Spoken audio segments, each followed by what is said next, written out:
देखिए, इसके पहले कि हम लोग लेक्चर की शुरुआत करें, एक छोटी सी इन्फॉर्मेशन है, 2 मिनट आप लोगों का लगना है, थोड़ा सा जान लीजिए। देखिए, यूपी पीसीएस प्रीलिम्स के टेस्ट सीरीज का डिस्कशन हमारा चल रहा है, जहां पर हम 50 से ज़्यादा टेस्ट सीरीज को आप लोगों को प्रोवाइड करेंगे पीडीएफ फॉर्म में विद आंसर की। इसके अलावा यहाँ पर हम आपको मंथली करंट अफेयर्स क्विज प्रदान करेंगे, जो कि जनवरी 2021 से लेकर के सितंबर 2021 तक का होगा। और साथ ही साथ मंथली एडिटोरियल्स का संग्रह भी आपको प्रदान किया जाएगा, जो कि जनवरी 2021 से लेकर के सितंबर 2021 के मध्य तक का होगा। और साथ ही साथ सभी विषयों के लगभग 100 पेज के आपको नोट्स प्रोवाइड करवाए जाएंगे, जो कि करंट से रिलेटेड होगा। और लगभग 10 से 11 पेज के नोट्स आपको डेली, मतलब छोटे छोटे टुकड़ों में करके आपको वह नोट्स प्रोवाइड करवाए जा रहे हैं। ठीक है, इन सब के लिए जो फीस है वह मात्र 300 रुपये है। और इसके लिए आपको हमारे व्हाट्सएप नंबर 9044883929 पर हाय या हेलो लिख करके मैसेज करना होगा। तो फिलहाल चलिए चलते हैं सीधा लेक्चर की तरफ। नमस्कार दोस्तों, स्वागत है आप सभी का हमारे चैनल कैवल्य अकेडमी पर। देखिए, हमारा ये घटना चक्र के आधुनिक भारत के इतिहास का डिस्कशन चल रहा है, जहाँ पर हम लोग अभी बात कर रहे हैं महात्मा गांधी और उनके प्रारंभिक आंदोलनों के बारे में। अपने पिछले लेक्चर में हमने बात की थी इसी चैप्टर के बारे में, जिसमें हमने देखा था महात्मा गांधी और उनके नैतिक आदर्शों से संबंधित प्रश्नों को, और इसके अलावा खेड़ा, अहमदाबाद या फिर चंपारण सत्याग्रह, इन सभी को बारी बारी से समझा भी था। तो फिलहाल इस लेक्चर में थोड़ा जल्दी चलने का प्रयास करेंगे। तो चलिए शुरुआत कर लेते हैं और बात करते हैं इस लेक्चर के पहले प्रश्न के बारे में और इस चैप्टर के क्वेश्चन नंबर 31 के बारे में, जहां पूछा जा रहा है कि निम्न में से महात्मा गांधी का भारत में पहला सत्याग्रह कौन सा था? ए अहमदाबाद, बी बारदौली, सी चंपारण, डी वैयक्तिक, ई उपयुक्त में से कोई नहीं या उपयुक्त में से एक से अधिक। फिलहाल इसका जो सही आंसर है वह है ऑप्शन नंबर सी। भारत में महात्मा गांधी जी का पहला सत्याग्रह जो था वह था चंपारण। चंपारण के बारे में गांधी जी को अवगत कराया था 1916 के लखनऊ अधिवेशन में, जिसकी अध्यक्षता अंबिका चरण मजूमदार कर रहे थे, और जिसमें ही उग्रवादी और उदारवादी फिर से मिल गए थे और कांग्रेस और मुस्लिम लीग के मध्य एक समझौते होने के साथ साथ एक 19 स्मरण पत्र या फिर 19 मेमोरेंडम जो बोलते हैं, उस पर हस्ताक्षर या फिर उस पर समझौता हुआ था। ठीक है, इन सब के बारे में पिछले लेक्चर में बहुत डिटेल से बात की गई है। तो राजकुमार शुक्ल जब महात्मा गांधी से मिलते हैं तो इन्होंने महात्मा गांधी को, या फिर राजकुमार शुक्ल के द्वारा महात्मा गांधी को चंपारण के किसानों की अवस्था और उस 3 कठिया पद्धति के बारे में बताया जाता है, जिसके तहत किसानों को अपनी कुल भूमि के 3/20 भाग में नील की खेती करनी ही होती थी, और यदि वह इस अनुबंध को समाप्त करना चाहते थे तो उनके ऊपर कुछ अतिरिक्त कर लगा दिए जाते थे, और साथ ही साथ उनके लगान की दर को भी बढ़ा दिया जाता था।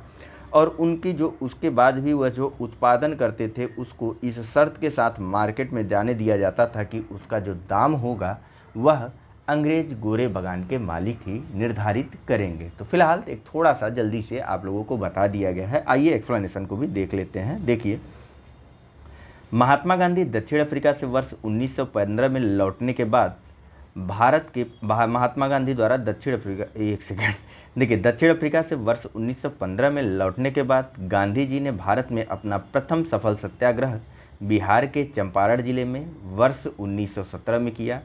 1917 में चंपारण के एक किसान राजकुमार शुक्ल ने गांधी जी से लखनऊ में भेंट की, ये 17 नहीं यहाँ 16 होना चाहिए था, और उनसे चंपारण आने का आग्रह किया। 19वीं सदी के आरंभ में यह बताया जा रहा है कि वहाँ पर समस्या क्या थी। तो देखिए, 19वीं सदी के आरंभ में गोरे बागान के मालिकों ने चंपारण के किसानों से एक अनुबंध के आधार पर यह निश्चित करा लिया था कि उन्हें अपनी ज़मीन के 3/20वें भूभाग पर नील की खेती करना अनिवार्य है, और इसे ही 3 कठिया पद्धति के नाम से जाना जाता था। गोरे बागान के मालिकों ने किसानों की मजबूरी का फ़ायदा उठाकर उन्हें अनुबंध से मुक्त करने के लिए लगान एवं अन्य गैर कानूनी अब्बाबाबो यानी कि करों की दर मनमाने ढंग से बढ़ा दी। किसानों के इसी उत्पीड़न के विरोध में गांधी जी ने चंपारण सत्याग्रह प्रारंभ किया था। अगला प्रश्न है, निम्नलिखित कथनों में से कौन महात्मा गांधी के बारे में सही है? पहला, उन्होंने अपनी प्रारंभिक शिक्षा राजकोट में प्राप्त की थी। दूसरा, कस्तूरबा के साथ उनका विवाह 13 वर्ष की आयु में हुआ था। तीसरा, उन्होंने विधि का अध्ययन द इनर टेम्पल लंदन में किया था। और चौथा, वे रस्किन की पुस्तक अनटू दिस लास्ट से सर्वाधिक प्रभावित हुए थे। नीचे दिए कूट से आपको सही उत्तर चुनना है। ऑप्शन है ए 1 तथा 2, बी 1, 2 तथा 3, सी 1, 3 तथा 4 या डी 1, 2, 3 तथा 4। चलिए, सारी चीज़ें आपको पहले ही बता दी गई हैं। इसका जो सही आंसर है वह है ऑप्शन नंबर डी 1, 2, 3 तथा 4। आइए एक्सप्लेनेशन देख लेते हैं इसका। गांधी जी का जन्म 2 अक्टूबर 1869 को गुजरात के पोरबंदर में हुआ था। इनकी प्रारंभिक शिक्षा राजकोट में, 13 वर्ष की अल्पायु में ही कस्तूरबा के साथ इनका विवाह होता है और इनके द्वारा अपनी विधि की शिक्षा द इनर टेम्पल लंदन से प्राप्त की जाती है और यह रस्किन की पुस्तक अनटू दिस लास्ट से सर्वाधिक प्रभावित हुए थे। ठीक है, इन्होंने बताया था कि इस पुस्तक की समीक्षा करते हुए इन्होंने 3 बातों को नोट किया था और जो सबसे महत्वपूर्ण था वह था कि व्यक्ति का कल्याण सबके कल्याण में निहित है। ठीक है, चलिए फिलहाल बात करते हैं अगले प्रश्न के बारे में। टॉलस्टॉय के बारे में भी एक कथन इनका यह प्रभावित है टॉलस्टॉय से भी, जिसका एक प्रसिद्ध वाक्य इनको सर्वाधिक प्रभावित किया था कि ईश्वर का राज तुम्हारे भीतर है। अभी यह प्रश्न भी आएगा। ठीक है, यहाँ पे कहीं लिखा आगे है। चलिए फिलहाल देखते हैं और पहुँचते हैं वहाँ पर तो बात करते हैं। महात्मा गांधी ने कहा था कि उनकी कुछ सबसे गहन धारणाएं अनटू दिस लास्ट नामक पुस्तक में प्रतिबिंबित होती हैं और इस पुस्तक ने उनके जीवन को बदल डाला। इस पुस्तक का वह संदेश क्या था जिसने महात्मा गांधी को बदल डाला? विकल्प है आपके पास ए, सुशिक्षित व्यक्ति का यह नैतिक दायित्व है कि वह शोषित तथा निर्धनों का उत्थान करे। बी, व्यक्ति का कल्याण सबके कल्याण में निहित है। सी, उच्च जीवन के लिए ब्रह्मचर्य तथा आध्यात्मिक चिंतन अनिवार्य है। अथवा डी, इस संदर्भ में सभी उपर्युक्त कथन ए, बी तथा सी सही हैं। फिलहाल जो सही आंसर है इसका वह है ऑप्शन नंबर बी, व्यक्ति का कल्याण सबके कल्याण में निहित है। यह रस्किन की एक बुक थी अनटू दिस लास्ट। उस पुस्तक में लिखे इस वाक्य से महात्मा गांधी जो है वह सर्वाधिक प्रभावित हुए थे। ठीक है, फिर बात करें अगले प्रश्न की। इसमें कुछ खास एक्सप्लेनेशन नहीं है। ठीक है, गांधीवादी विचारधारा किन से प्रभावित रही है? ए, रस्किन से, बी, थोरो से, सी, टॉलस्टॉय से या फिर डी, उपर्युक्त सभी से। एक जनरलाइज प्रश्न है और एक सामान्य से इसका उत्तर होना चाहिए कि जो अपने समय का महान व्यक्ति होता है उसके समय से पूर्व के महान व्यक्तियों से प्रभावित होना अनिवार्य होता है। ठीक है, वह कुछ न कुछ किसी न किसी रूप में प्रभावित जरूर होते हैं।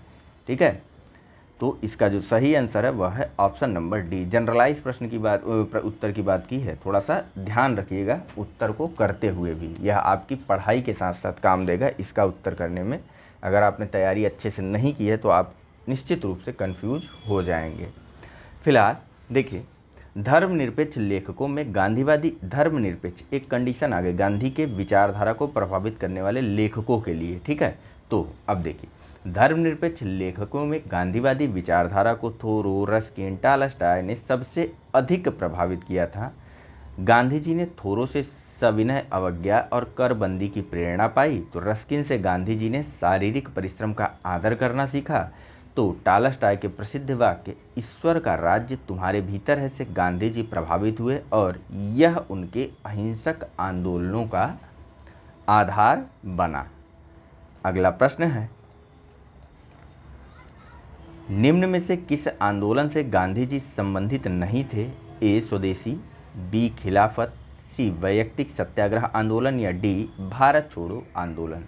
तो जाहिर सी बात है 1915 में ही तो महात्मा गांधी आए थे और स्वदेशी आंदोलन बंगभंग के समय यानी कि 1905 का था। ठीक है, तो उस समय यह अफ्रीका में अपनी गतिविधियों को अंजाम दे रहे थे। ठीक है, नेक्स्ट और अगला प्रश्न है कि निम्नलिखित सत्याग्रहों में से किसका नेतृत्व महात्मा गांधी ने नहीं किया था? ए, भारत छोड़ो आंदोलन, बी, सविनय अवज्ञा, सी, बारदौली या फिर डी, खेड़ा। तो बारदौली सत्याग्रह का नेतृत्व गांधी जी ने नहीं किया था, बल्कि बारदौली सत्याग्रह का नेतृत्व किया था सरदार वल्लभ भाई पटेल ने। ठीक है, इसी के बाद इनको सरदार की उपाधि भी वहाँ की महिलाओं द्वारा गांधी जी की तरफ वहाँ की महिलाओं की तरफ से गांधी जी के द्वारा प्रदान किया गया था। फिलहाल गांधी जी का खेड़ा सत्याग्रह 1918 का, सविनय अवज्ञा 1930 और भारत छोड़ो आंदोलन 1942 का था, जिसका नेतृत्व महात्मा गांधी ने किया था, जबकि बारदोली सत्याग्रह 1928 में जो कि हुआ था, इसका नेतृत्व गांधी जी ने नहीं बल्कि सरदार वल्लभ भाई पटेल ने किया था। थोड़ा सा धुंधला है यह पेज, तो उसके लिए माफ़ी चाहूँगा। फिलहाल अगला प्रश्न है कि निम्न कथनों में से गांधी के संदर्भ, देखिए धुंधला रहा करे तो कोई बात नहीं, थोड़ा सा एडजस्ट किया करिए, मैं तो बोल ही रहा हूँ, शब्दों पर ध्यान दे दीजिए उतने समय तक जितने समय तक धुंधला है। इसके अलावा मिनिमम क्वालिटी 480p रख कर के ही देखा करिए। देखिए ये पेज है, ठीक है, कोई प्रिंट PDF नहीं है, पेज है, तो ध्यान रखिए। कितना भी अच्छा, मैं 1080 में बनाता हूँ लेक्चर्स, लेकिन वह आप कहते हैं, कुछ लोग शिकायत करते हैं कि यह धुंधला जा रहा है, उसकी कमी यही है कि ये पेज है, ये बुक है, इसमें कितना भी प्रयास कर लूँ परिस्थिति जो है वह कमोबेश वैसी ही बनी रहेगी। और या फिर मैं 3-4 आदमी रखूँ, एक एक पेज फड़वाऊँ, एक एक पेज का फिर स्कैन करे, स्कैन करने के बाद वो एक एक पेज को जो है रिफ़ाइन करे, फिर रिफ़ाइन करने के बाद वो अपलोड करे, समय जो है ना वह इतनी जल्दी बीत जाएगा कि आपको पता नहीं चलेगा। अभी प्रीलिम्स हो चुका रहता है, उसके बाद डेट एक्सटेंड हुई है, डेट एक्सटेंड होकर के फिर देखिए वह डेट आपके करीब आ गई। कुछ लोगों में से आपने, ज़्यादातर लोगों ने PET का भी फॉर्म भरा होगा, देखिए PET का एग्ज़ाम आ गया है, उसमें से कुछ ने PGT भरा होगा, PGT PET एक साथ आ गया है। उसके अलावा कुछ ने EPFO भरा होगा, EPFO TGT PGT PET यह सब एक साथ आ गया। आगे चल करके कुछ ने IAS का फॉर्म भरा होगा, वह भी आ गया, और फिर PCS का फॉर्म और अदर स्टेट का भी कुछ लोगों ने भरा होगा, तो वह भी आ गया है। तो कितना समय मैं स्कैन करने में लगवाता या किस चीज़ में लगवाता, तो थोड़ी बहुत चीज़ें जो हैं वह सुन करके एडजस्ट कर लीजिए, आप ही लोगों के लिए है। फिलहाल निम्न कथनों में से गांधी के संदर्भ में कौन सही है? A, जाति विहीन अछूतों की दशा में सुधार के लिए कठोर संघर्ष किया। B, असहयोग आंदोलन शुरू किया।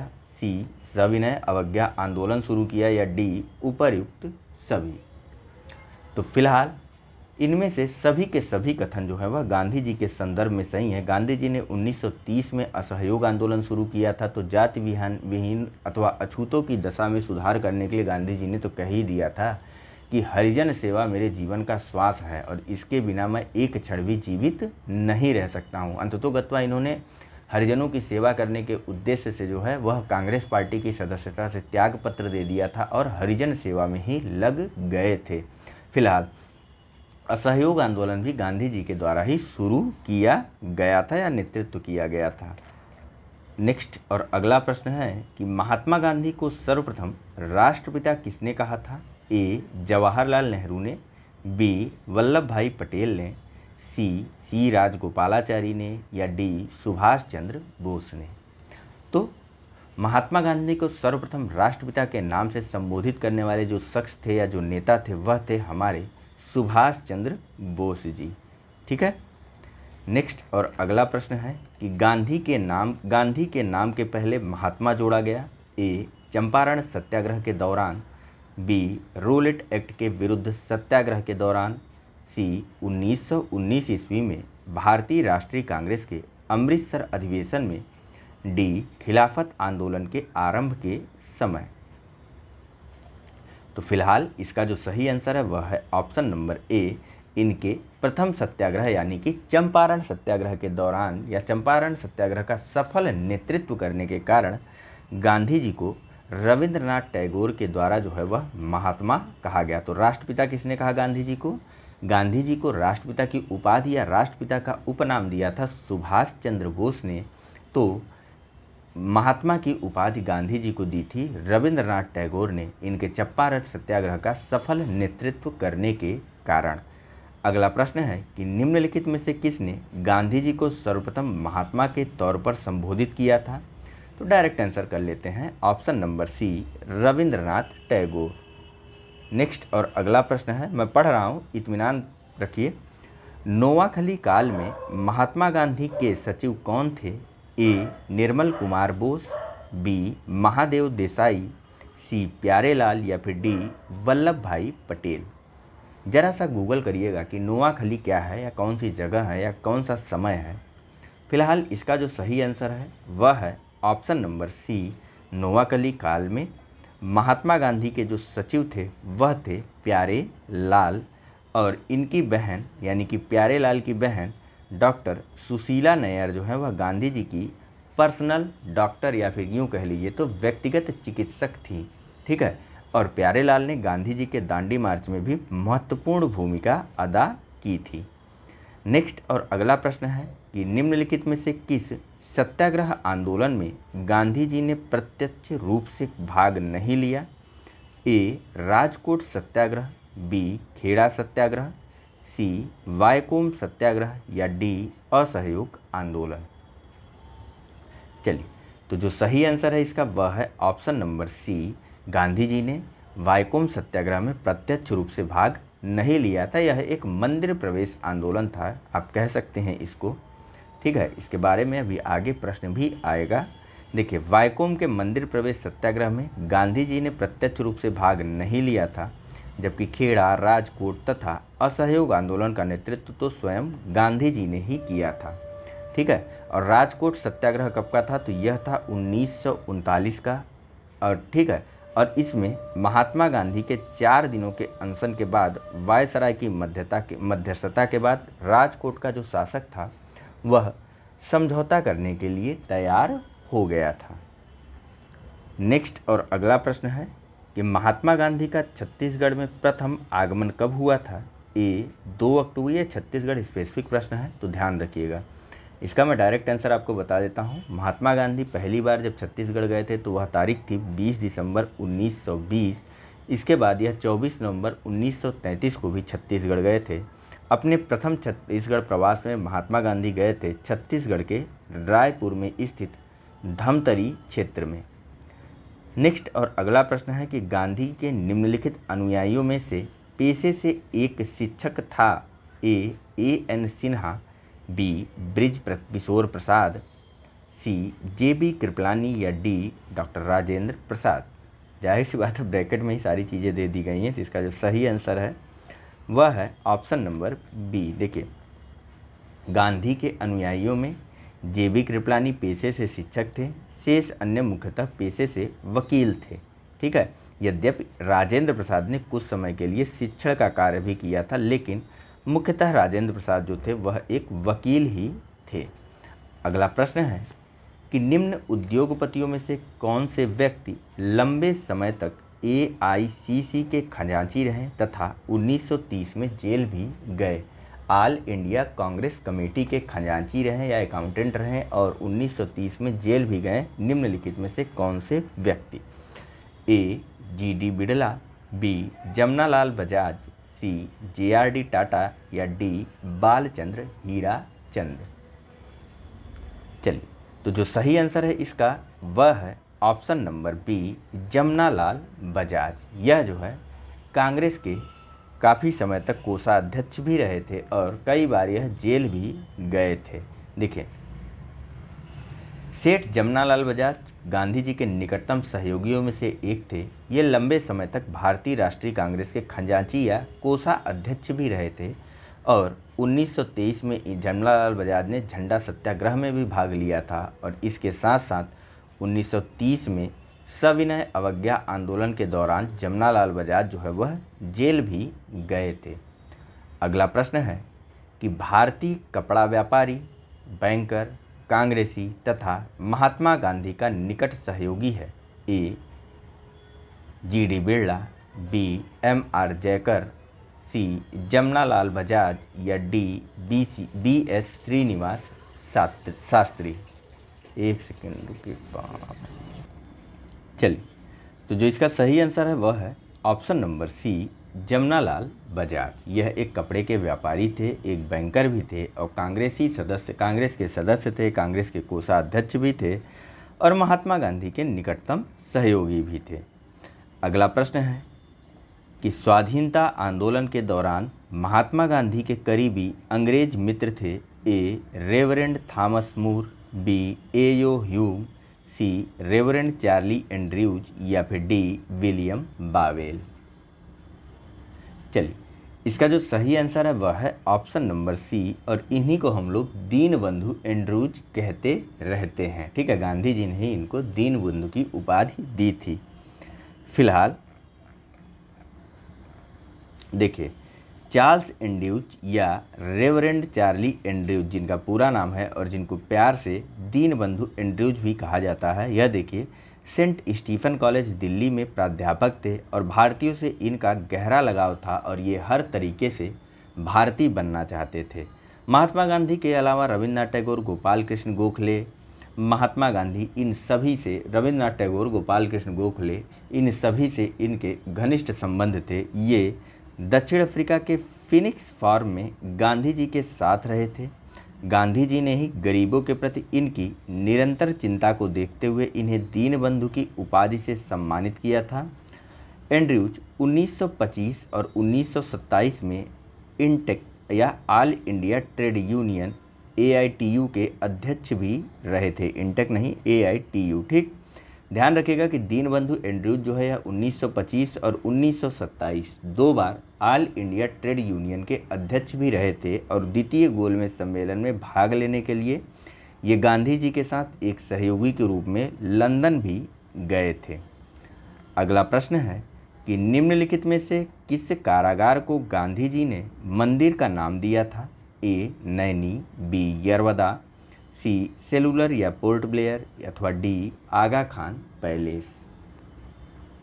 फिलहाल जो सही आंसर है इसका वह है ऑप्शन नंबर बी यरवदा। ठीक है, महाराष्ट्र के पुणे में स्थित इस यरवदा कारागार को गांधी जी ने मंदिर की संज्ञा दी थी। देखिए, वर्ष 1930 में गांधी जी को यहाँ पर बंदी के रूप में भेजा गया था। यहाँ से गांधी नियमित रूप से साबरमती के आश्रमवासियों को प्रत्येक सप्ताह पत्र के रूप में अपने संदेशों को भेजा करते थे और जेल में गांधी जी ने अपने अनुभवों एवं आध्यात्मिक प्रगति की समीक्षा करते हुए यरवदा कारागार को मंदिर की संज्ञा दी थी।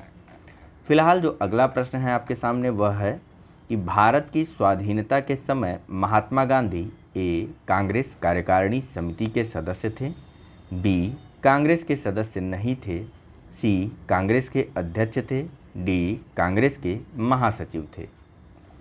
तो जो सही आंसर है इसका वह है ऑप्शन नंबर बी। भारत की स्वाधीनता के समय महात्मा गांधी जी जो है वह कांग्रेस के सदस्य नहीं थे।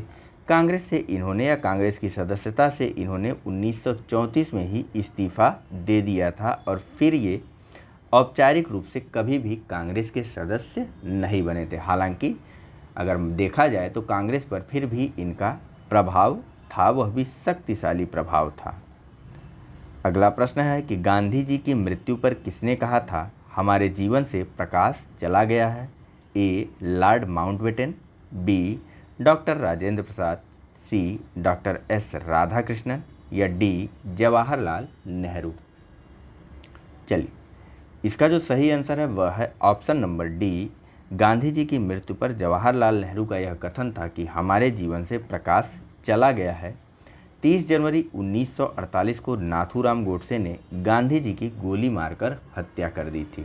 ठीक है, और इसके बाद रेडियो पर संबोधित करते हुए जवाहरलाल नेहरू कहते हैं कि हमारे जीवन से प्रकाश चला गया है, हमारे चतुर्दिक या चारों ओर अंधकार ही अंधकार है। मैं नहीं समझ पा रहा हूँ कि आपसे क्या कहूँ और कैसे कहूँ। राष्ट्रपिता जिन्हें हम प्यार से बापू कहते थे हमारे बीच नहीं रहे। अगला प्रश्न है कि गांधी जी को वन मैन बाउंड्री फोर्स कहकर किसने संबोधित किया? ए चर्चिल ने, बी इटली ने, सी माउंटबेटन ने या फिर डी साइमन ने। चलिए, तो जो सही आंसर है इसका वह है ऑप्शन नंबर सी। महात्मा गांधी को वन मैन बाउंड्री फोर्स से संबोधित करने वाले थे माउंटबेटन। ठीक है, यह कहते थे या इनके द्वारा कहा गया था कि गांधी जी ने वह काम कर डाला जो काम 50 हथियारबंद सिपाही भी नहीं कर सकते थे। 50,000 हथियारबंद सिपाही भी नहीं कर सकते थे, वह काम अकेले गांधी ने कर दिखाया। नेक्स्ट और अगला प्रश्न है कि निम्न में से किसने महात्मा गांधी को आदेशित किया था कि वह भारत में प्रथम वर्ष खुले कान पर मुंह बंद कर व्यतीत करे? ए दादा भाई नौरोजी, बी बाल गंगाधर तिलक, सी फिरोज शाह मेहता या फिर डी गोपाल कृष्ण गोखले। फिलहाल जो सही आंसर है इसका वह है ऑप्शन नंबर डी, जो गांधी जी के राजनीतिक गुरु थे या जिनके राजनीतिक शिष्य थे गांधी जी, जिनका नाम था गोपाल कृष्ण गोखले। उन्होंने ही गांधी जी को यह सलाह दी थी कि आप संपूर्ण भारत का पहले और अपने प्रथम वर्ष में भ्रमण कीजिए और इस दौरान आप अपने कान जो है वह खुले रखिए, लेकिन मुंह अपना बंद रखिए। मतलब सब कुछ देखिए, सब कुछ समझिए, रिएक्ट मत करिए, पहले समझ तो लीजिए अच्छे से। ठीक है, यह कहना था गोपाल कृष्ण गोखले का महात्मा गांधी को। अगला प्रश्न है कि भारतीय राजनीति में प्रवेश के पूर्व 1 वर्ष तक देश में पर्यवेक्षक एवं विद्यार्थी के रूप में रहने की सलाह गांधी जी को किसने दी थी? डायरेक्ट आंसर कर सकते हैं गोपाल कृष्ण गोखले। अगला प्रश्न है, कुछ एक्सप्लेनेशन करने लायक है क्या? नहीं ना। निम्नलिखित में से कौन कहा करते थे गलत साधन हमें कभी सही उद्देश्य तक नहीं ले जा सकते हैं? ए सरदार पटेल, बी महात्मा गांधी, सी लाला लाजपत राय या डी जवाहरलाल नेहरू। तो जो सही आंसर है वह है option number B, Mahatma Gandhi का यह कथन था कि गलत साधन हमें कभी भी सही उद्देश्य तक नहीं ले जा सकते हैं। अगला प्रश्न है कि निम्नलिखित में से कौन इस सिद्धांत के प्रबल समर्थक थे कि जो नैतिक दृष्टिकोण से गलत है वह राजनीतिक दृष्टिकोण से कभी सही नहीं हो सकता है? ए जवाहरलाल नेहरू, बी सरदार पटेल, सी मोहनदास करमचंद गांधी या डी सी राजगोपालाचारी। चलिए, तो जो सही आंसर है इसका वह है option number C, Mohandas Karamchand Gandhi. देखिए, गांधी जी राजनीति में नैतिक मूल्यों की स्थापना के प्रबल समर्थक थे। इनका मानना था कि नैतिकता विहीन राजनीति राज्य को गर्त में मिला सकती है। ये मानते थे कि जो नैतिक दृष्टिकोण से गलत है वह राजनीतिक दृष्टिकोण से कभी सही नहीं हो सकता है, और इसीलिए गांधी जी के बारे में कहा जाता है कि ये राजनीतिज्ञों में संत थे और संतों में एक राजनीतिज्ञ थे। नेक्स्ट और अगला प्रश्न है कि गांधी जी ने अपना पहला सत्याग्रह आरंभ किया। ए तुर्की पर ब्रिटिश आक्रमण के विरुद्ध, बी 1935 के भारत सरकार अधिनियम के विरुद्ध या डी मजदूरों के कम वेतन दिए जाने के विरुद्ध या डी रॉलेट एक्ट के विरुद्ध। चलिए, इसका जो सही आंसर होगा वह कौन सा होगा बताइए जरा सोच करके। तो चलिए, इसका जो सही आंसर है वह है ऑप्शन नंबर सी, मजदूरों को कम वेतन दिए जाने, यानी कि अहमदाबाद मिल हड़ताल के दौरान गांधी जी का प्रथम सत्याग्रह हुआ था। देखिए, हालांकि गांधी जी ने अपने सत्याग्रह का प्रथम प्रयोग किया था 1917 के चंपारण में, लेकिन विकल्प में नहीं है ना, तो विकल्प का जो बेस्ट आंसर है वह है ऑप्शन नंबर सी। आपको पहले ही पेपर में लिख के दिया रहता है कि दिए गए विकल्पों में से ही आपको आंसर चुनना है। ठीक है, तो ध्यान इस बात का हमेशा रखे रहिएगा। देखिए, गांधी जी का सत्याग्रह का प्रथम प्रयोग वर्ष 1917 में चंपारण का था। उसके बाद इसका दूसरा प्रयोग इन्होंने फरवरी मार्च 1918 में अहमदाबाद के काटन मिल के औद्योगिक मजदूरों की कम मजदूरी के संदर्भ में किया था। ठीक है, तो चूंकि यहाँ चंपारण का नाम नहीं है, अतः अहमदाबाद के सत्याग्रह के प्रयोग को ही प्रथम सत्याग्रह के प्रयोग के रूप में चयनित किया जाएगा।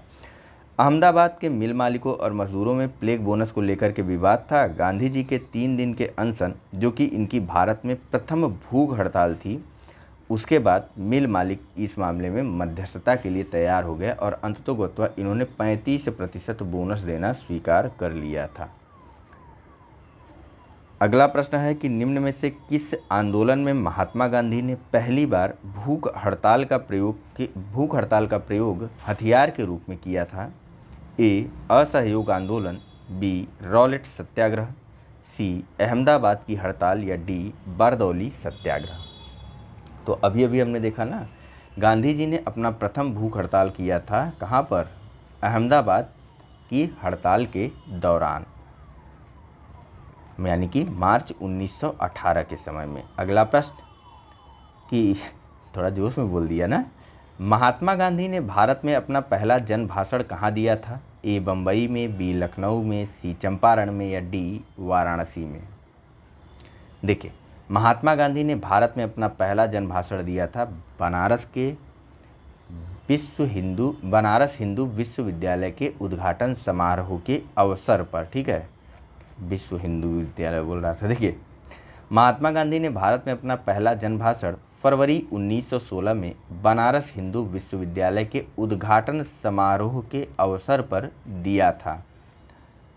नेक्स्ट और अगला प्रश्न है कि गांधी जी ने बंधुआ मजदूरों को मुक्त कराने का अभियान कहाँ से आरंभ किया था? ए पटना, बी कलकत्ता, सी बम्बई, डी गोरखपुर। तो फिलहाल इसका जो सही आंसर है वह कौन सा होगा बताइए? तो देखिए, इनमें से कोई भी इसका सही आंसर नहीं है। फिलहाल एक्सप्लेनेशन देखिए और अच्छे से समझने का प्रयास करिए कि गांधी जी ने भारत में सत्याग्रह आंदोलन की शुरुआत बिहार के चंपारण से की थी, पटना से नहीं। चंपारण में किसानों को 1 बीघा जमीन के 3/20 भाग या 3 कट्ठा पर नील की खेती हेतु अंग्रेजों द्वारा बाध्य किया। थोड़ा जल्दी इसलिए बोल रहा हूँ, बहुत बार बता चुका हूँ। ठीक है, अंग्रेजों द्वारा बाध्य किया जाता था और इसे ही 3 कठिया पद्धति कहते थे। नील की खेती से इनकार करने पर अंग्रेज किसानों पर अत्याचार करते थे और इसके अतिरिक्त लगभग 40 प्रकार के कर उन पर और थोप दिए गए थे। बिहार के एक किसान राजकुमार शुक्ल ने गांधी जी से मिलकर अंग्रेजों के अत्याचार से किसानों से मुक्ति दिलाने की प्रार्थना की। गांधी जी के कलकत्ता प्रवास के दौरान राजकुमार शुक्ल के साथ गांधी जी अप्रैल 1917 में चंपारण गए। किसानों के अंग्रेजों की बंधुआ मजदूरी से मुक्ति हेतु सत्याग्रह प्रारंभ किया। जुलाई 1917 में चंपारण एग्रेरियन कमेटी का गठन किया गया और गांधी जी भी इसके सदस्य थे। इस कमेटी के प्रतिवेदन पर 3 कठिया प्रणाली को समाप्त कर दिया गया।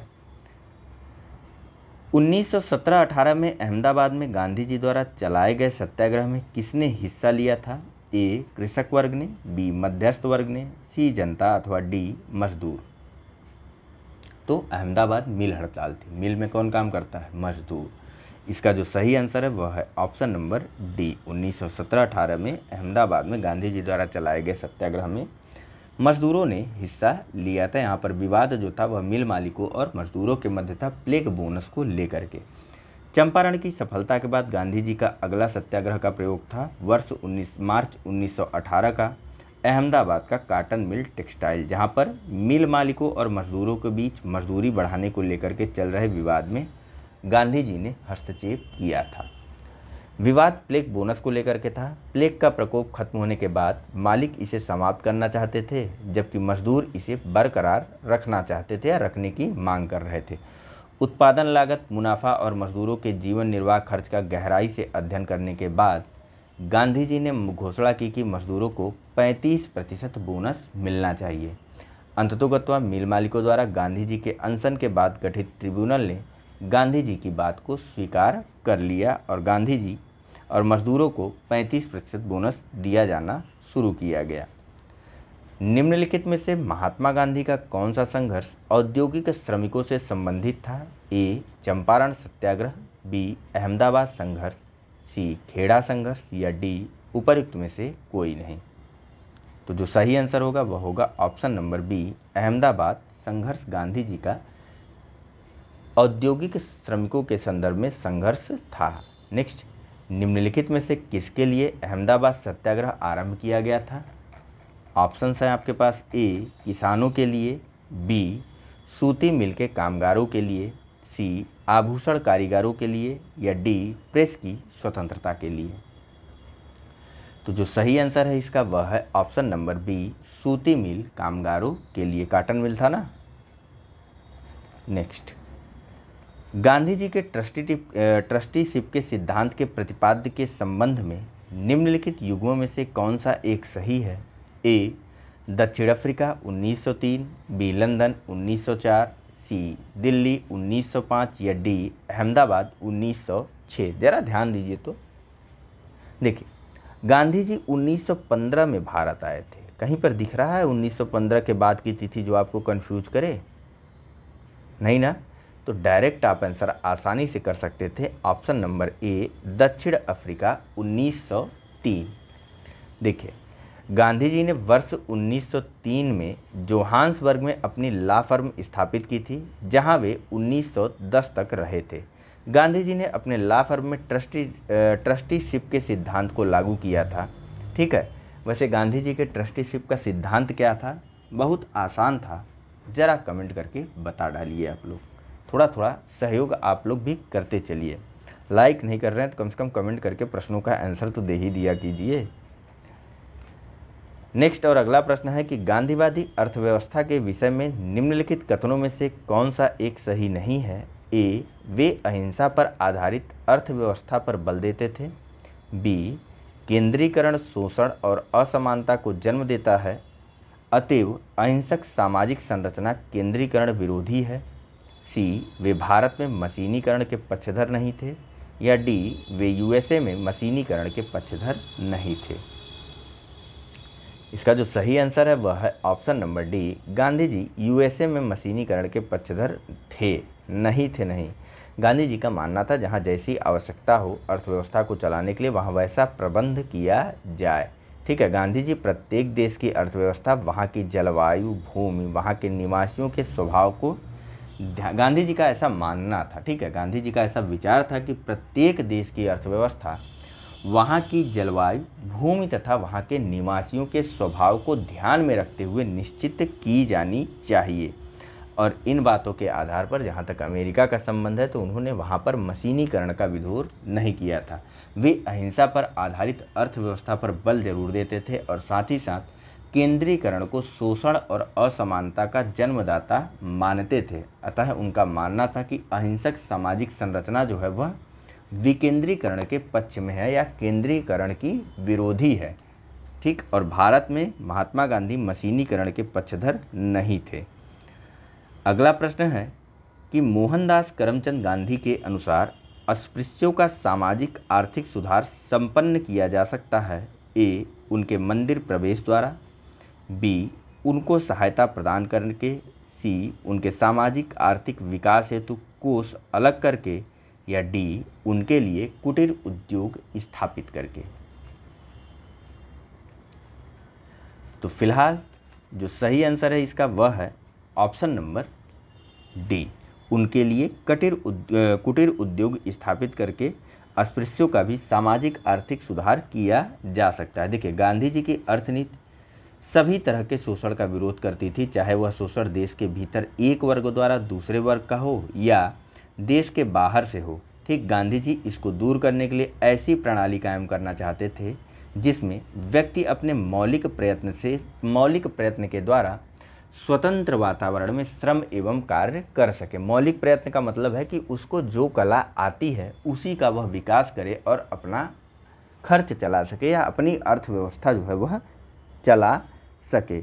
और इसके लिए गांधी जी जो है वह स्वदेशी उद्योगों का पुनरुद्धार भी करना चाहते थे ताकि लोगों को पर्याप्त रोजगार मिल सके, जिस कारण वह भोजन आदि की व्यवस्था कर सकें और भूख से पीड़ित न हो। इसके लिए जो सबसे बेस्ट ऑप्शन था वह था कुटीर उद्योगों का। कुटीर उद्योग जैसे गुड़ बनाना, घास कूटना, तेल पेरना, कागज़ बनाना, इन सब के बारे में बात नहीं करें तो ठीक है। ठीक है, इससे गांधी जी का मानना था कि गरीबों और शोषितों का आर्थिक और सामाजिक सुधार करने में मदद जरूर मिलेगी। छोटे छोटे काम थे तो बड़े लोग इसमें इंटरेस्ट नहीं ही लेते, इस वजह से ऐसा गांधी जी का मानना था। और इनमें इन्वेस्टमेंट की भी उतनी आवश्यकता नहीं होती थी, एक सामान्य व्यक्ति भी इस प्रकार के कार्य कर सकता था। अगला प्रश्न है कि गांधीनियन इनोवेशन या गांधी जी का नवाचार का तात्पर्य है। ए, अधिक उत्पादन से। बी, घरेलू अर्थव्यवस्था में अधिक उत्पादन से। सी, उपभोग के लिए उत्पादन से। या डी, कम निवेश से अधिक उत्पादन अधिक लोगों के लिए। तो अभी मैंने कहा ना, इन्वेस्टमेंट कम है, ठीक, अधिक लोग उस पर जुड़ जाएंगे। तो इसका जो सही आंसर होगा वह होगा ऑप्शन नंबर डी, कम निवेश से अधिक उत्पादन। यहाँ देखिए, गांधीयन इनोवेशन या गांधी जी का नवाचार का तात्पर्य है कम निवेश से अधिक उत्पादन अधिक लोगों के लिए। और इस गांधीयन इनोवेशन का नामक शब्दावली का जो सर्वप्रथम प्रयोग किया गया था वह किया गया था प्रोफेसर प्रहलाद और R.A. माशलेकर के द्वारा। नेक्स्ट और अगला प्रश्न है कि कौन सी घटना सबसे पहले हुई। ए, खेड़ा सत्याग्रह। बी, सविनय अवज्ञा आंदोलन। सी असहयोग आंदोलन या डी चंपारण सत्याग्रह। तो जाहिर सी बात है इसका जो सही आंसर होगा वह होगा ऑप्शन नंबर डी, चंपारण सत्याग्रह जो है वह सबसे पहले संपन्न हुई थी। इसके बाद बताइए, इसके बाद हुआ था खेड़ा सत्याग्रह, फिर हुआ था सविनय अवज्ञा असहयोग आंदोलन, और उसके बाद हुआ था सविनय अवज्ञा आंदोलन 1917, 1918, 1930, 1920। ठीक है, चलिए फिर यहाँ पर वही चीज़ें बताई गई हैं तो इन्हें मैं स्किप कर दे रहा हूँ। पूछा जा रहा है कि किसने यूरोपीय नील बगान मालिकों द्वारा किसानों के शोषण की तरफ गांधी जी का ध्यान आकर्षित किया। ए बाबा रामचंद्र, बी राजकुमार शुक्ल, सी स्वामी सहजानंद सरस्वती या डी श्री कृष्ण सिन्हा, अथवा ई उपर्युक्त में से कोई नहीं या उपर्युक्त में से एक से अधिक। फिलहाल जो सही आंसर है वह है ऑप्शन नंबर बी, राजकुमार शुक्ल। नेक्स्ट, चंपारण में इंडिगो, नील को कहते हैं, ठीक है, चंपारण में इंडिगो के किसानों की दशा की ओर गांधी जी का ध्यान किसने आकर्षित किया था? तो ऑप्शन नंबर डी यानी कि राजकुमार शुक्ल ने। चंपारण में 3 कठिया प्रथा का क्या तात्पर्य था? ए 3/20 भूभाग पर नील की खेती करना, बी 3/19 भूभाग पर नील की खेती करना, सी 3/18 भूभाग पर नील की खेती करना, या डी उपर्युक्त में से कोई नहीं। तो जो सही आंसर है इसका वह है ऑप्शन नंबर ए, 3 भूभाग पर नील की खेती करने को 3 कट्ठा या 3 कठिया प्रथा कहते हैं। गांधी जी ने भारत में पहली बार सत्याग्रह आंदोलन बिहार में कहाँ से प्रारंभ किया था? ए पटना, बी गया, सी मधुबनी, डी चंपारण। तो जो सही आंसर है वह है डी चंपारण, समय 1917। गांधी जी का चंपारण आंदोलन था ए हरिजनों के अधिकारों की सुरक्षा हेतु, बी सविनय अवज्ञा आंदोलन हेतु, सी हिंदू समाज की एकता बनाए रखने हेतु, डी नील कर्मियों की समस्याओं के समाधान हेतु। सही आंसर ऑप्शन नंबर डी, नील कर्मियों की समस्याओं के समाधान हेतु, इंडिगो के किसानों की समस्याओं के समाधान हेतु। अगला प्रश्न है कि गांधी जी का चंपारण सत्याग्रह किससे जुड़ा था? ए इजारेदारी, बी 3 कठिया, सी जेनमिस, या डी उपर्युक्त में से कोई नहीं। तो जो डायरेक्ट और सीधा आंसर है वह है ऑप्शन नंबर बी, 3 कठिया। अगला प्रश्न है कि चंपारण जनपद में 3 कठिया प्रथा का तात्पर्य था?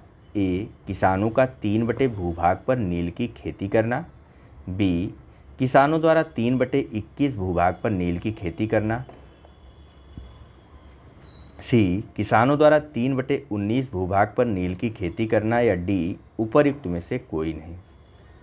चलिए, तो जो सही आंसर है आप सबको पता है, ऑप्शन नंबर ए किसानों द्वारा 3/20 भूभाग पर नील का कल्टीवेशन या खेती करना।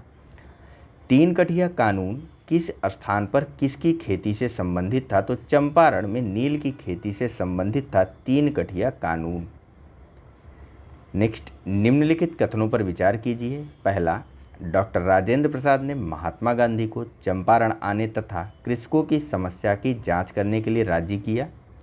दूसरा, चंपारण जांच में आचार्य जेबी कृपलानी महात्मा गांधी के सहयोगियों में से एक थे। आपको ऊपर दिए कथनों में से कौन सा कथन सही है यह बताना है। ऑप्शन है ए केवल 1, बी केवल 2, सी 1 और 2 दोनों, या डी न तो 1 और न ही 2।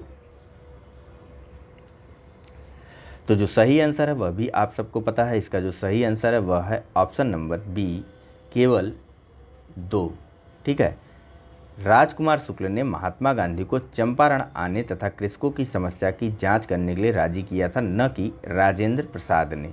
फिलहाल आइए एक्सप्लेनेशन से और चीज़ों को थोड़ा सा जानने का प्रयास करते हैं। देखिए, चंपारण समस्या की जांच में गांधी जी के सहयोगियों में शामिल थे आचार्य जेबी कृपलानी, डॉक्टर राजेंद्र प्रसाद, Mahadev Desai, Deenbandhu Andrews, doctor Anugrah Narayan, Rajkishore Prasad, HS Pollock और अन्य लोग भी, जिनके सभी के नाम आपको बता दिए गए हैं।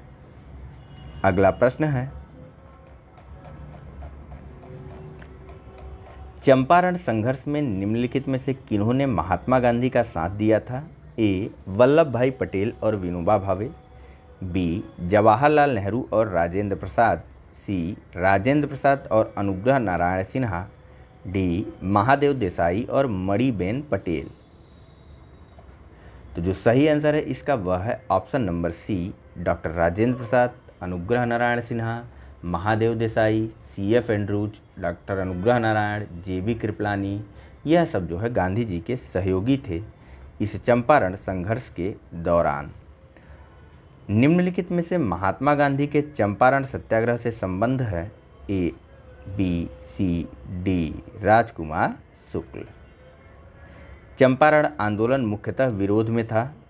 A भू राजस्व, B नकदी फसल, C ब्रिटिश सरकार की कृषक नीति, D भू अनुदान, या E उपर्युक्त में से कोई नहीं या उपर्युक्त में से एक से अधिक। तो जो सही आंसर है इसका वह है ऑप्शन नंबर बी। ठीक है, नील जो है वह एक नगद फसल होती है। ठीक है, या नगद फसल थी उस समय, अब तो रासायनिक खेती, रासायनिक उर्वरकों, रासायनिक क्या कहते हैं उसको, केमिकल मिक्सचर, रासायनिक संलयनों या कुछ बोलते हैं ना, केमिकल मिक्सचर को क्या बोलते हैं, उसके द्वारा जो है अब नील को बनाया जाने लगा है, डाई को बनाया जाने लगा है। ठीक है, रासायनिक क्या बोलते हैं उसको भाई, ध्यान नहीं आ रहा, सॉरी। तो नील जो है ना वह एक नकदी फसल है। अन्य नकदी फसलों की अगर बात करें आप लोग तो देखिए, नील हो गया, गन्ना हो गया, कपास हो गया, यह सब जो है वह नकदी फसलें हैं। ठीक है, बाजार में तुरंत बिक जाते हैं, इनकी डिमांड रहती है। चंपारण आंदोलन 1917 मुख्य रूप से नकदी फसल के विरोध के स्वरूप में प्रारंभ किया गया था। 20वीं सदी के प्रारंभ में, 20वीं नहीं 19वीं सदी के प्रारंभ में अंग्रेजी सरकार ने बिहार के चंपारण में 3 कठिया व्यवस्था को लागू कर दिया था। इस व्यवस्था के तहत प्रत्येक किसान को अपनी ज़मीन के 3/20 भाग पर नील की खेती करना अनिवार्य था और इसी व्यवस्था के विरोध स्वरूप महात्मा गांधी द्वारा चंपारण सत्याग्रह प्रारंभ किया गया था, जिसके फलस्वरूप चंपारण कृषि कर राहत अधिनियम 1918 को बना करके इस प्रथा पर प्रतिबंध लगा दिया गया था। भारत में नियोजित विकास का विरोध किसने किया? ए महात्मा गांधी, बी जवाहरलाल नेहरू, सी इंदिरा गांधी, या डी राजीव गांधी। तो जो सही आंसर है इसका वह है ऑप्शन नंबर ए, भारत में नियोजित विकास या प्लानिंग डेवलपमेंट का विरोध किया था महात्मा गांधी ने। ठीक है, देखिए गांधी जी जो है ना यह भारत के अंदर औद्योगिकरण और मशीनीकरण के विरोधी थे। यह भारत के अंदर कुटीर और ग्रामीण उद्योग का समर्थन करते थे और साथ ही में ग्राम को या गांव को अर्थव्यवस्था की आधारभूत इकाई भी मानते थे। इन्होंने मशीनों के प्रयोग के स्थान पर श्रमपरक उद्यमों को अधिक महत्व दिया था ताकि अधिकाधिक लोगों को रोजगार मिल सके। उनके ग्राम स्वराज या महात्मा गांधी की ग्राम स्वराज अवधारणा के तहत गांव जो है वह एक आर्थिक इकाई था जहां के निवासी अपनी सभी आवश्यकता वहीं के उत्पादों से पूरी कर सके। मतलब वहां पे कुछ लोग बुनकर हों, कुछ लोग कृषक हों, कुछ लोग आम उगाते हों या बगीचे के मालिक हों, कुछ लोग तालाब के मालिक हों या तालाब का प्रबंधन करते हों, और कुछ लोग जो है वह गुड़ बनाते हों, और कुछ लोग जो है वह आज के संदर्भ में आज के संदर्भ में उसी समय चलिए, कुछ लोग जो है वह तेल की पेराई का काम करते हों, कुछ लोग गेहूं की पिसाई का काम करते हों। तो एक ही गांव के अंदर यह सारी क्रियाएं जो है वह चल रही हैं। पैसा जो है वह रोटेट हो रहा है एक से दूसरे के पास, दूसरे से तीसरे के पास, और गाँव के लोग जो है वह अपने ज़रूरत की सभी चीज़ों को अपने ही घर में पूरी कर ले रहे हैं, अपने ही गांव में पूरी कर ले रहे हैं। गांव जो है वह अपनी आवश्यकता के लिए किसी अन्य पर निर्भर नहीं हो रहा है। ये नहीं होना चाहिए, ऐसा मानना था महात्मा गांधी का। ऐसे थे हमारे गांधी। आज के समय में पानी भी मांगना हो तो हम इंतज़ार करते हैं कोई मिल जाए और उससे मांग ले। चंपारण आंदोलन से कौन संबंधित नहीं था? ए राजेंद्र प्रसाद, बी अनुग्रह नारायण सिन्हा, सी JB कृपलानी, या डी जयप्रकाश नारायण। तो कहीं पर भी जयप्रकाश नारायण का नाम नहीं लिया गया। ये चंपारण सत्याग्रह से संबंधित नहीं थे। देखिए, चंपारण सत्याग्रह में गांधी जी के साथ Rajendra Prasad, Anugrah Narayan Sinha, JB Kripalani, Mahadev Desai, Narhari Parikh, CF Andrews, Rajkishore Prasad, HS Polak, अन्य कई लोग जो है वह गांधी जी के साथ थे चंपारण आंदोलन के दौरान। जयप्रकाश नारायण नहीं थे। अब चंपारण, ध्यान दीजिएगा इस प्रश्न पर, ठीक है। चंपारण कृषि जांच समिति जो एग्रेरियन कमेटी बनी थी ना चंपारण किसानों की परिस्थिति को या तीन कठिया पद्धति की जांच करने के लिए, जिसके सदस्य गांधी जी भी थे, उसके बारे में यह प्रश्न है। ठीक है, ध्यानपूर्वक सुनिए। चंपारण कृषि जांच समिति का सदस्य निम्नलिखित में से कौन नहीं था? ए FG सलाई, बी DJ रीड, सी अनुग्रह नारायण सिन्हा या डी महात्मा गांधी। तो फिलहाल इसका जो सही आंसर है वह है ऑप्शन नंबर सी, अनुग्रह नारायण सिन्हा जो है चंपारण एग्रेरियन कमेटी या चंपारण कृषि जांच समिति के सदस्य नहीं थे। ठीक है, चंपारण कृषि जांच समिति के जो अध्यक्ष थे वह थे FG सलाई। इसके अन्य सदस्य थे DJ read, Mahatma Gandhi, LC अदामी, राजा हरिप्रसाद नारायण सिंह और जी रैना, जबकि MEL टेन्नर जो है वह इस चंपारण कृषि जांच समिति के सचिव थे। फिर से मैं एक बार बता दे रहा हूँ, चंपारण एग्रेरियन कमेटी या चंपारण कृषक जांच समिति के अध्यक्ष थे FG सलाई और इसके अन्य सदस्यों में शामिल थे DJ read, Mahatma Gandhi, LC अदामी, राजा शिव प्रसाद नारायण सिंह और जी रैना। और इस चंपारण कृषि जांच समिति या फिर चंपारण एग्रेरियन कमेटी के जो सचिव थे वह थे MEL टेन्नर। टेन्नर नहीं, टेन्नर बोलेंगे ना। दक्षिण अफ्रीका से लौटने के पश्चात गांधी जी ने प्रथम सत्याग्रह आरंभ किया। ए चौरी चौरा में, बी डांडी में, सी चंपारण में या डी बारदौली में। तो दक्षिण अफ्रीका से लौटने के बाद गांधी जी ने अपना प्रथम सत्याग्रह प्रारंभ किया था। कहाँ पर, अब बताने की ज़रूरत नहीं है, चौरी चौरा में ना, चंपारण में। एक्सप्लेनेशन देखना है क्या? कुछ खास नहीं है। अगला प्रश्न, महात्मा गांधी ने सर्वप्रथम किसान आंदोलन में भाग लिया था, तो कहाँ पर? चंपारण में। नेक्स्ट, निम्नलिखित स्थानों में से कहाँ महात्मा गांधी ने भारत में सर्वप्रथम सत्याग्रह प्रारंभ किया? चंपारण में। प्रथम भूख हड़ताल, अहमदाबाद। बिहार के कौन से स्थान में गांधी जी ने अपना प्रथम सत्याग्रह प्रारंभ किया था? 1917, चंपारण। निम्नलिखित में से किसने नील की खेती के संबंध में चंपारण में महात्मा गांधी जी को आमंत्रित किया था? राजकुमार शुक्ल, 1916, लखनऊ में। नेक्स्ट, निम्नलिखित कथनों में से कौन चंपारण सत्याग्रह के संबंध में सही नहीं है? ए यह किसानों से जुड़ा था, बी इसे तीन कठिया प्रथा के विरुद्ध संचालित किया गया था, सी डॉक्टर राजेंद्र प्रसाद तथा JB कृपलानी ने इसमें महात्मा गांधी जी को सहयोग दिया था, या डी यह प्रथम आंदोलन था जिसे महात्मा गांधी ने संपूर्ण भारत के स्तर पर प्रारंभ किया था। तो ध्यान रखिए, संपूर्ण भारत के स्तर पर महात्मा गांधी ने रोलेट सत्याग्रह को प्रारंभ किया था, न कि चंपारण सत्याग्रह को। या छोटे छोटे आंदोलन थे इनके, चंपारण सत्याग्रह हो गया, चाहे खेड़ा सत्याग्रह हो गया, अथवा अहमदाबाद मिल हड़ताल हो गई, यह सब छोटे छोटे और क्षेत्रीय आधार पर किए जाने वाले कार्य थे जो महात्मा गांधी के द्वारा सफलतापूर्वक संपन्न किए गए थे। तो यानी कि इसका जो सही आंसर है वह है option number D. Next, Champaran नील आंदोलन के राष्ट्रीय नेता कौन थे? तो चंपारण नील आंदोलन के जो राष्ट्रीय नेता थे, जब महात्मा गांधी हैं तो महात्मा गांधी ही होंगे। इसमें महात्मा गांधी के अन्य सहयोगी थे राजेंद्र प्रसाद, ब्रिज किशोर, महादेव देसाई, नरहरि पारिक, JB कृपलानी, और किसका किसका नाम आपसे लिया जाए। महात्मा गांधी के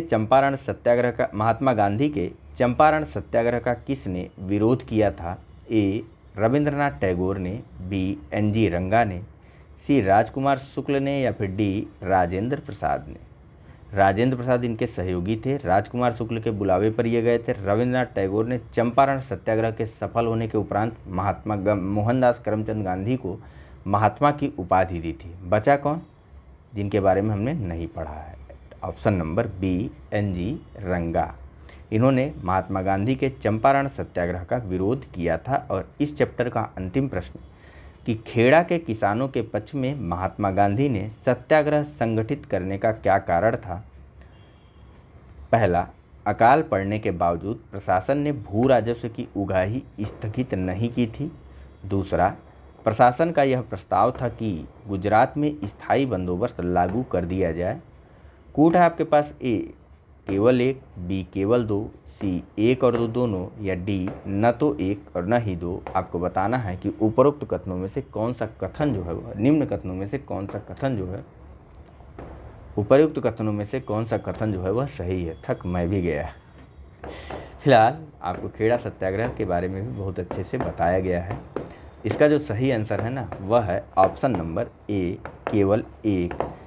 गुजरात में स्थायी बंदोबस्त लागू करने के संदर्भ में खेड़ा सत्याग्रह नहीं किया गया था।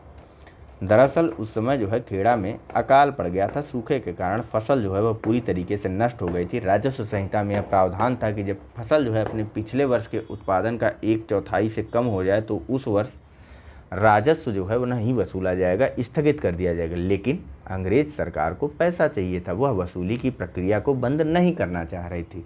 अंततोगत्वा वहाँ पर अपने भाई गए और हड़ताल कर डाला, और अंततोगत्वा अंग्रेज उनके सामने झुके। गांधी जी ने कहा कि आप लगान माफ़ करिए, जो किसान सक्षम होंगे वह लगान अवश्य देंगे, लेकिन शेष का लगान आपको माफ़ करना होगा। और उन्होंने लगान को माफ़ किया और साथ ही साथ आगे आने वाले वर्षों में भी लगान की दर को कम करने का वायदा भी किया था। तो इसके बारे में बताने की ज़रूरत तो नहीं होनी चाहिए, लेकिन देख लीजिए, कुछ लोग नए होंगे।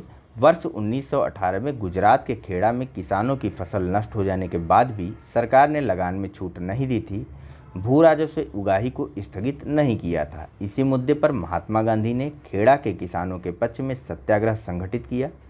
खेड़ा आंदोलन प्लेग फैलने व अकाल पड़ने के कारण किसानों के लगान अदा करने में असमर्थ होने और राज्य के प्रति उनमें असंतोष के परिणाम स्वरूप हुआ था। तो कुछ खास उतना एक्सप्लेनेशन नहीं जितना डिटेल में आपको बताया गया है। तो फिलहाल इस चैप्टर में या इस लेक्चर में इतना ही है। नेक्स्ट अगले लेक्चर में हम लोग बात करेंगे किसान आंदोलन और किसान सभा के बारे में। Thank you very much for discussion. Channel को लाइक, सब्सक्राइब और शेयर करना मत भूलिएगा। धन्यवाद।